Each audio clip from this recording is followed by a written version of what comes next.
अस्सलाम वालेकुम। मैं हूं मोहम्मद रमज़ान और आप देख रहे हैं YouTube channel Math Hub by MR. आप लोगों के सामने MTA 501 असाइनमेंट नंबर 2 मौजूद है। इंचार्ज आपके पास है साइमन शफी। अगर किसी को पेड असाइनमेंट चाहिए हो तो वीडियो में मेरा कॉन्टेक्ट नंबर होगा, उस पर आप मुझसे कॉन्टेक्ट कर सकते हैं। और डिस्क्रिप्शन में आपके पास मेरे व्हाट्सएप ग्रुप का लिंक भी मौजूद होगा। आप व्हाट्सएप ग्रुप भी ज्वाइन करके कोई भी क्वेश्चन हो तो मुझसे पूछ सकते हैं। स्टार्ट करते हैं। आपके पास क्वेश्चन नंबर 1 है। फॉर अ मैट्रिक्स ए, एक मैट्रिक्स ए आपको गिवन है। हमने प्रूव करना है कि rank of n is equal to rank of A plus dimension of null space of A where n is the number of columns in A. तो n तो आपके पास नंबर ऑफ कॉलम्स हैं ए के अंदर, जो कि आपके पास 3 हैं। हमने रैंक फाइंड करना है और डायमेंशन फाइंड करनी है नल स्पेस की। तो रैंक आपके पास क्या होता है, आप गिवन मैट्रिक्स को रो रिड्यूस्ड एचेलॉन फॉर्म में चेंज करते हैं और फिर एंड पर आपके पास जितनी नॉन ज़ीरो रोज होती हैं वो आपके पास मैट्रिक्स का रैंक होता है। और डायमेंशंस ऑफ नल स्पेस क्या होती हैं, फर्स्ट ऑफ ऑल तो हम नल स्पेस देख लेते हैं। नल स्पेस होता है solution of homogeneous system of equation. Given matrix को इक्वल टू ज़ीरो की फॉर्म में रखेंगे और इससे हम इसका सॉल्यूशन निकालेंगे, एक्स वाई जी की वैल्यूज निकालेंगे तो उसकी नल स्पेस होगी। और उस सॉल्यूशन में जितने नंबर ऑफ फ्री वेरिएबल्स होंगे वो उस नल स्पेस की डायमेंशंस कहलाएंगे। तो स्टार्ट करते हैं। मैट्रिक्स आपको एक गिवन है, हम इस पर रो ऑपरेशन लगाते हैं। मैंने रो 1 और रो 3 को इंटरचेंज कर दिया है। तो रो 1 की जगह पर रो 3 आ गया, रो 3 की जगह पर रो 1 आ गई। फिर मैंने क्या किया है, रो 2 में से रो 1 को माइनस कर दिया है। रो 2 में से रो 1 को माइनस करने के बाद आपको ये वाला मैट्रिक्स मिलेगा। नेक्स्ट क्या किया, यहाँ पर 1 बनाना चाहता हूँ मैं, तो मैंने 2 पर डिवाइड कर दिया रो 3 को। रो 3 को 2 पर डिवाइड करने के बाद आपको ये मैट्रिक्स मिलेगा।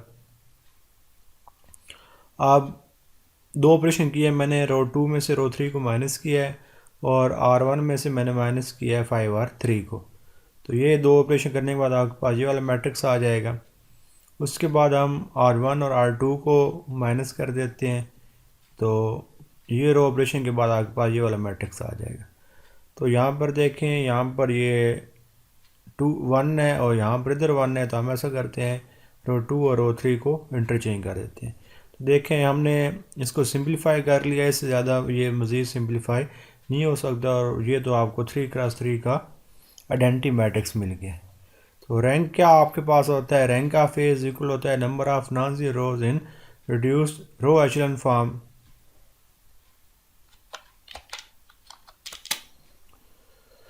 सो रैंक ऑफ ए, इसमें कितने नंबर ऑफ रोज हैं, नॉन ज़ीरो रोज 3 हैं, तो ये रैंक आपके पास 3 आ गया।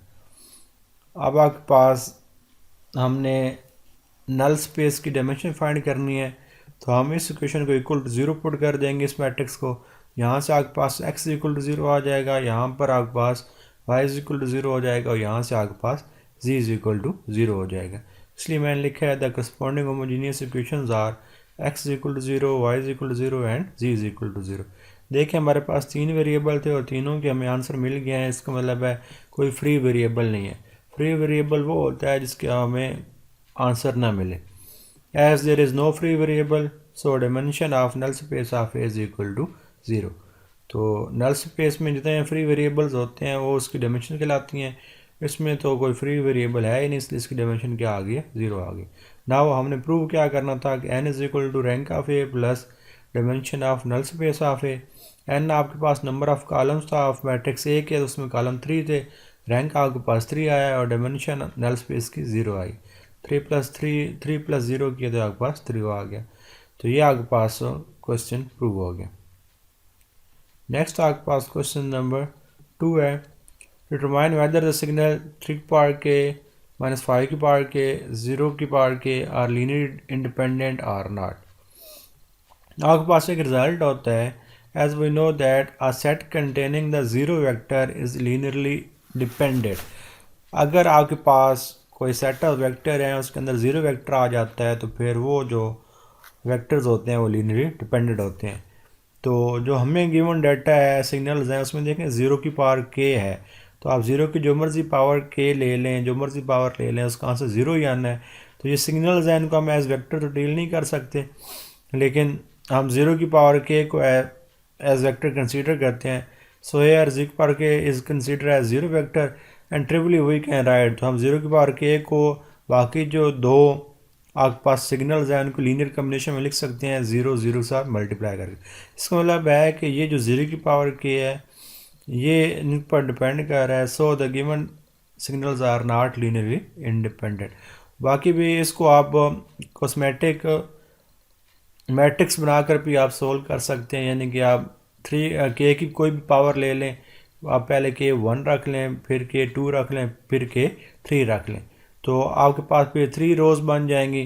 पहला आपके पास आ जाएगा 3 -5 0, दूसरा जब k आप 2 रखेंगे तो आपके पास आ जाएगा 9 25 और 0, फिर आपके पास आ जाएगा 27 -125 एंड 0। तो वो मैट्रिक्स में भी आप देखेंगे आपके पास एंड वाला जो कॉलम बन रहा है वो 0 बन रहा है, तो उस मैट्रिक्स के अंदर भी आपके पास एक 0 वेक्टर मौजूद होगा, इसलिए वो जो सेट ऑफ वेक्टर होंगे वो लीनियरली डिपेंडेंट होंगे। तो ये थी आपके पास असाइनमेंट साइमा शफी साहिबा की। होप सो आप लोगों की असाइनमेंट की समझ आई होगी। अगर फिर भी कोई क्वेश्चन हो तो आप कमेंट सेक्शन में मुझसे पूछ सकते हैं। वीडियो अच्छी लगी हो तो वीडियो को लाइक एंड चैनल को सब्सक्राइब करना ना भूलें। अपना बहुत सा ख्याल रखिएगा। Thank you. अल्लाह हाफिज़।